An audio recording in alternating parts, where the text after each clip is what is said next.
First,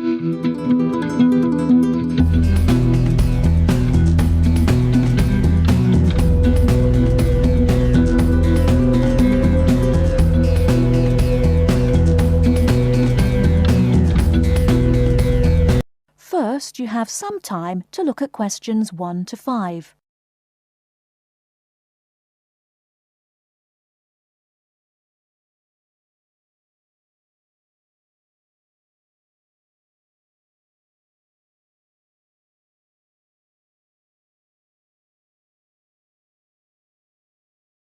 Now we shall begin.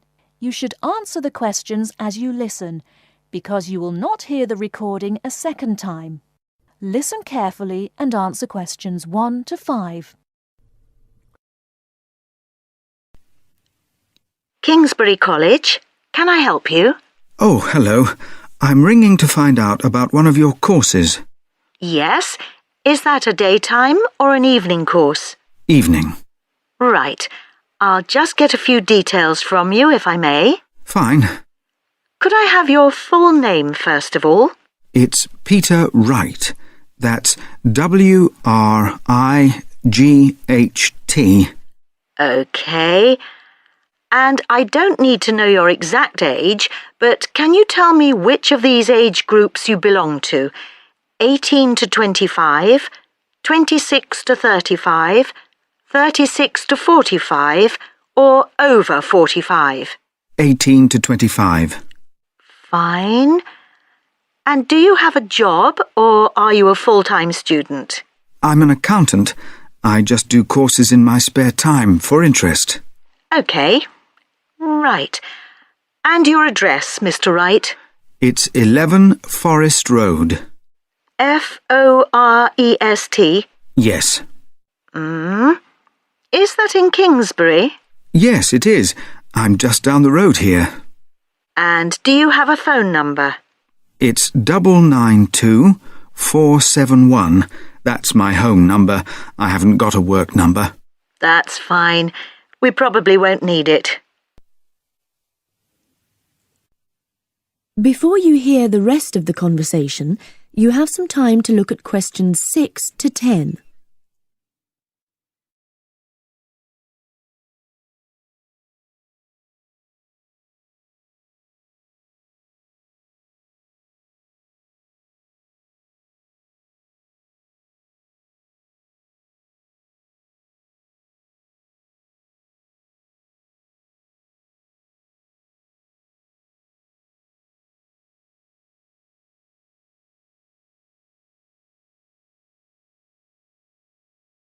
Now listen and answer questions 6 to 10.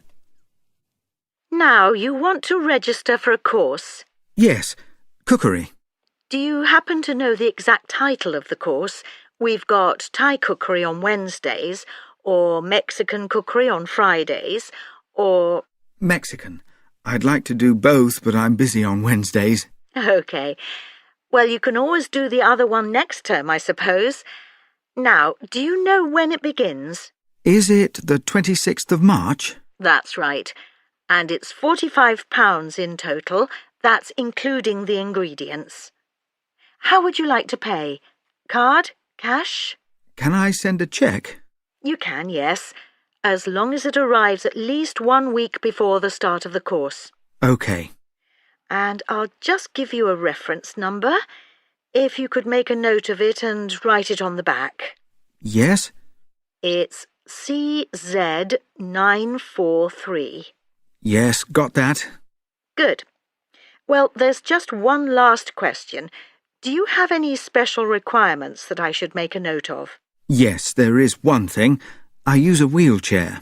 Right, so you need to have access for that. OK. Don't worry, your room is on the ground floor and I'll make sure there are no steps involved. We can always put a ramp in. Thanks. So, we look forward to seeing you on the 26th of March.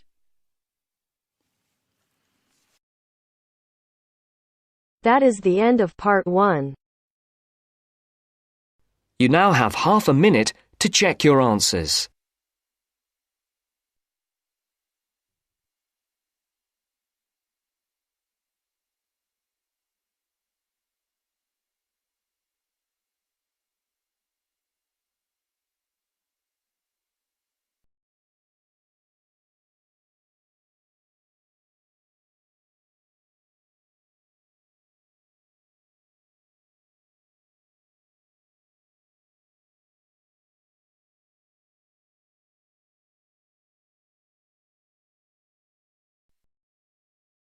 Now turns to Part 2. Part 2. You will hear a recorded message giving information about an area where tourists can visit to taste local food. First, you will have some time to look at questions 11 to 13.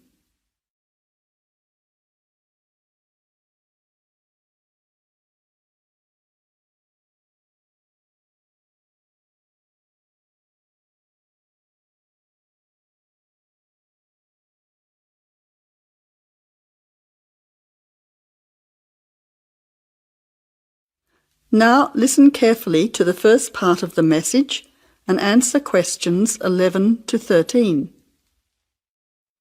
Welcome to the tourist information line for the Valley Food Trail.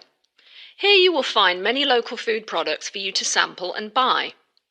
It is possible for you to spend as much or as little time as you want, but I suggest that you allow a full day for touring this area. Of course, there are many half-day tours available for those of you short on time. Now, it's quite a large area and stretches from Brookville to Ford Hill. For those of you unfamiliar with the area, that means that it is 10 kilometres to 35 kilometres from the city centre, or by car 15 minutes to the closest point, continuing to 55 minutes at its furthest point from the CBD. Of course, apart from food, there are many other places of interest in this area, including cafes and restaurants and galleries and studios. But I wouldn't recommend you go here to see parks and gardens. The other information lines will give you specific information related to these particular attractions. Before the final part of the message, you now have 20 seconds to look at questions 14 to 20.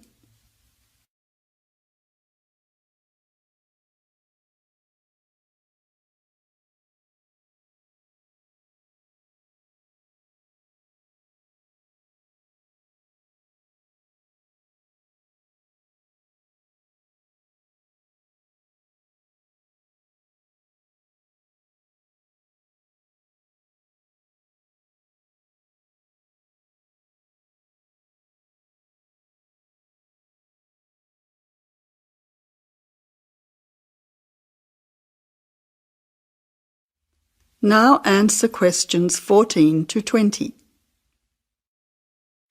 But let's go back to food. If we begin in Brookville and head north towards Upper Valley in a clockwise direction, passing West Valley on West Road, we cross over Coast Road to come to our first place of interest, Magic Coffee. This is not to be confused with the Coffee House, situated opposite on the other side of the valley on the railway line. Magic Coffee is next to the Chocolate Company, which is on the corner. Just past the ice cream shop on the corner of John Street is the Fresh Produce shop. A little further north, we have reached Ford Hill, where we can start our drive southwards along Great Northern Highway following the railway line. First, we come to the organic market near the corner of Memorial Avenue, and then to Olive Farm opposite Olive Road. Just before we come to the next street crossing, we see the Honey Pot, which is practically opposite the coffee house.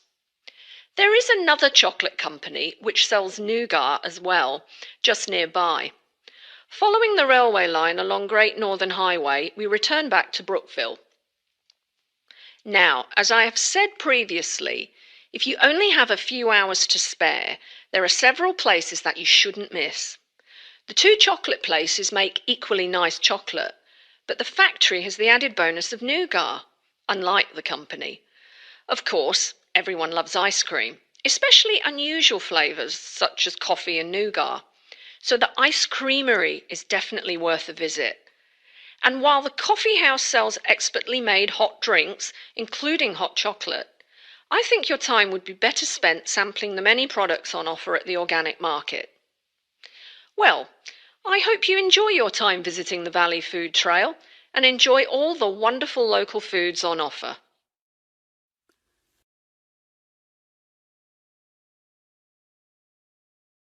That is the end of Part 2.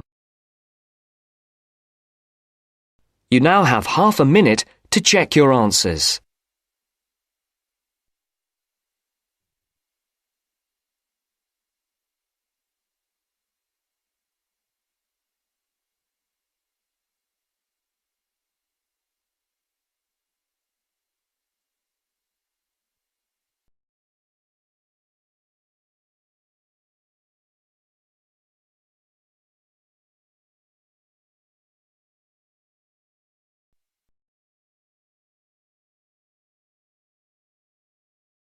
Now turns to part 3.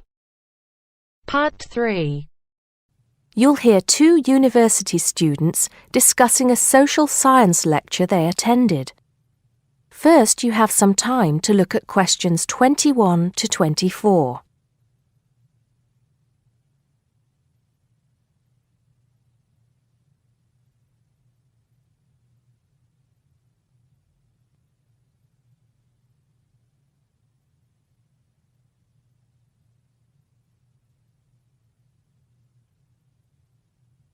Now listen carefully and answer questions 21 to 24.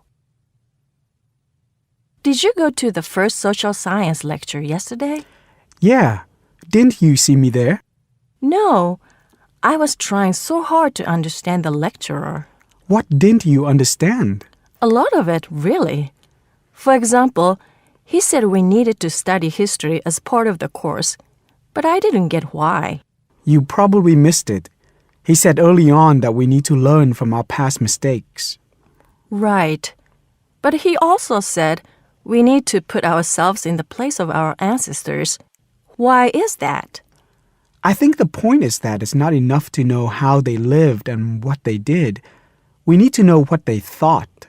I see. And I've written transferable skills in my notes next, but I have no idea what that means. If you study social science, you learn skills that you can use in a job. Oh, right. Is that all? Okay, but why is that? The point he made was that in studying social science, you use a flexible and adaptable approach to learning. Before you hear the rest of the conversation, you have some time to look at questions 25 to 30.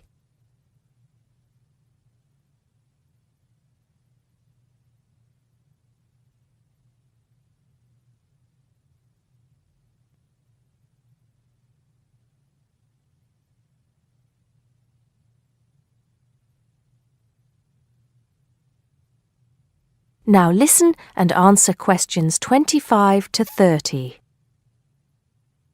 He also kept mentioning all the other subjects we will need to study as part of the course. I didn't write them all down, did you? Some of them. I think I can make sense of my notes.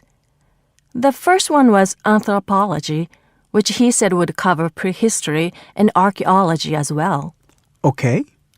Then there's economics. I wrote down that this was not meant to mean that we will spend all our time looking at economic theory, but more that we need to see how humans behave. That's good. I don't think I could handle economic theory. He said something about education too, didn't he? Yeah. He said we'll be looking at how cultural information is handed down from one generation to the next through teaching children. He said we'd be focusing on geography too, but I can't really remember which aspects. Can you? I noted it down, I think. Here we are, yes, particularly in relation to urban planning. It's law that I got confused about. I didn't understand why he linked that to economics. I think he meant that laws affect the way wealth is distributed. That makes sense. Now, what are the science wars? Okay, I did get that. The science wars are about how social science collects information. In sociology and social work, and in social science generally, they can only study patterns of behavior and observe. If you compare that to the way scientists work in physics or chemistry, it's very different because they use specific experiments that can be tested and which give concrete answers. Social studies is often accused of being unscientific. That's all. Okay. But it still looks like a good course, doesn't it? You don't have any regrets, do you? None at all. I'm looking forward to it.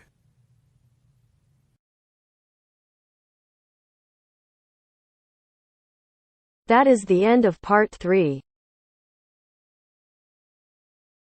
You now have half a minute to check your answers.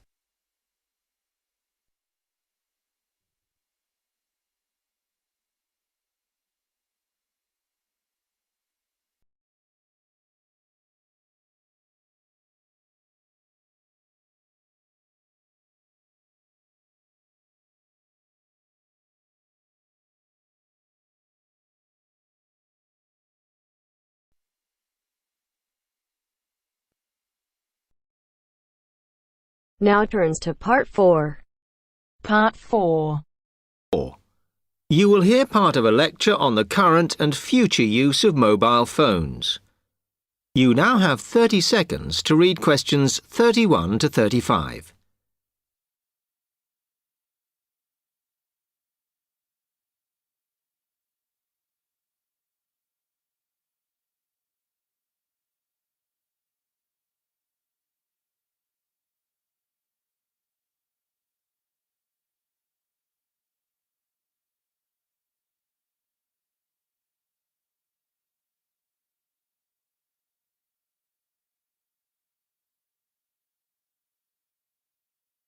Okay, now today we're looking at changes in communication, and specifically changes that have just happened or are likely to happen in the next few years.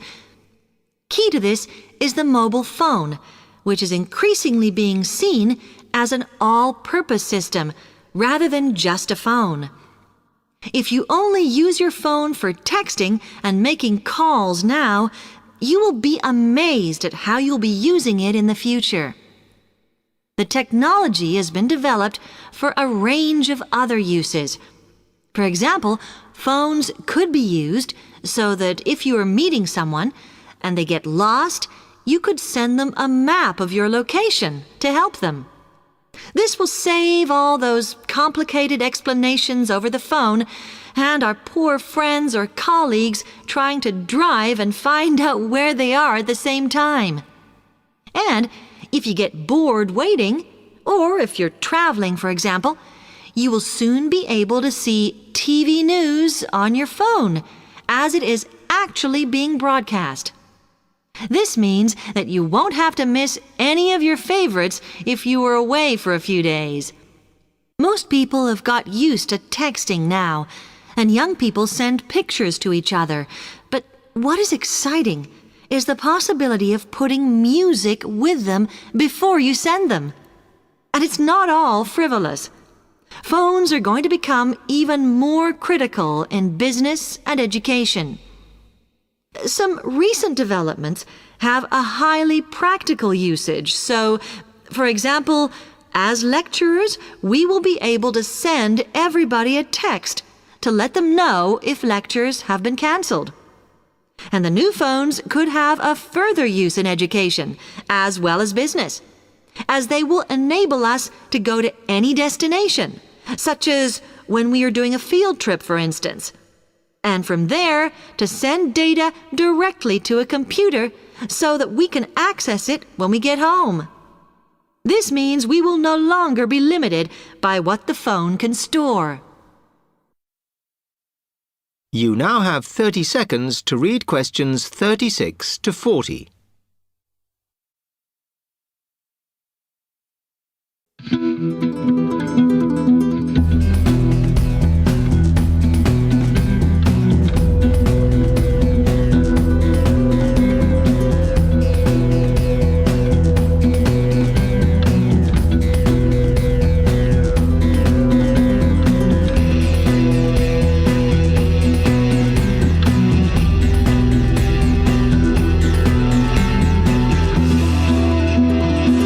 Hello everyone, welcome to Tema Stream. I'm RP and you are watching the IELTS listening test channel. I'm super excited to announce that on your demand, we have started a series of writing task 1 and writing task 2. If your dream is to achieve 8+, this video is for you. Today I'm going to explain how to write effective pie chart, task 1 pie chart. So are you ready? Here we go. So this is statement. Let's start with the statement. The pie charts give information about world forest in 5 different regions. World forest in 5 different regions. Alright, so I have changed it like this and I have written introduction. The pie charts illustrate the proportion of forest area in 5 distinct regions around the globe along with their timber production, because here we can see percentage of world forest in 5 different regions and the percentage of timber in each region. So I have included this one as well in my introduction. So this is nice introduction. I have made certain changes. I have rephrased and I have written Very effective introduction. As you can see, pie chart illustrate the proportion of forest. Illustrate in spite of writing shows it's better to use illustrate. The proportion of forest area in 5 distinct in spite of different. I have used distinct over here. Around the world, I have written around the globe along with their timber production. This is new information. The second information which has been given here in the pie chart. Alright. So this is how I have written overview. So you can see, you can click a photo now. Yes, you can click now. And you can see percentage of world forest in 5 different regions. And let's start with this one is South America, then Africa, then Asia, then Europe, and then North America. And in terms of percentage of timber in each region, we can see here again, this is South America, then Africa, then Asia, then Europe, and then South America. Sorry, North America. North America. South America is given over here. This one. First one. 16 over here, 23%. Alright. So this is how I have written overview. With a comprehensive study, it can be stated that Africa has the largest forest. I have used superlative degree over here, has the largest forest area, whereas Asia contains the smallest proportion, largest, whereas smallest proportion of world forest. So very nice sentence. Here you can see this one is Africa with 27%, and smallest one is with 14%, that is Asia. That's what I have written in my overview. Africa has the largest forest area, whereas Asia contains the smallest proportion of world forest. Moreover, North America takes the lead among all continents in terms of timber production. Timber production you can see over here. This one is timber production, and you can see it's North America because highest percentage of timber you can see in North America. It means I have written over take the lead role, that's fine, or take the lead. So North America takes the lead, nice phrase, among all continents in terms of timber production. That's how I have written my overview. And let's start with BP1. By elucidating it can be understood. So it's nice introductory phrase that despite Africa had the largest forest area occupying 27% of world forest. Now this is explanation. BP1, we need to explain each and the detail. Explain the data, sorry, we have to explain data over here. And I have written Africa had the largest forest area occupying 27% of world forest. Sorry, it's not world L is missing over here. It produced smallest amount of timber, accounted for mere 9%. So this is about Africa. You can see about this one is Africa largest. Here you can see percentage of world forest. But if we talk about timber in each region, then Africa smallest. Here you can see. That's what I have written. Accounted for mere 9%. What we are talking about? North America. Sorry. Yes. North America 27% about world forest, and about timber it's just 9%. This one. Okay. Interestingly, it's a nice word to begin your new sentence. Interestingly, North America accounted for the highest percentage of both forest and timber production. So North America, you can see, among other continent, is witnessing a quarter of forest area together. A quarter of forest area, it means 25%. with a hefty 30% timber production. Hefty, nice, again, hefty 30%. Nice phrase. Means collocation, you can say hefty 30% timber production. Alright. And this is how I have written BP2. Probing further, Europe, South America and Asia showed a subtle difference. Again, very nice collocation with verb, adjective and noun. It's a very nice collocation using showed a subtle, mean verb, adjective and noun. Showed a subtle difference in forest cover area with the figures 18%, 16% and 14% respectively. Nice. So you can see a little bit difference. Concerning timber production, South America was the second highest producer with less than a quarter. Less than a quarter means less than 25%. It can be 23, 22. Followed by Europe and Asia with difference of solely mean only. So in spite of only, you can use solely 2% in timber covered region. So it would be easy to understand for you. Click a photo of the image and see how I have written. Very, very nice, very, very effective pie chart. So this is the end of the video, but subscribe our channel and hit the like button for more videos. Bye bye.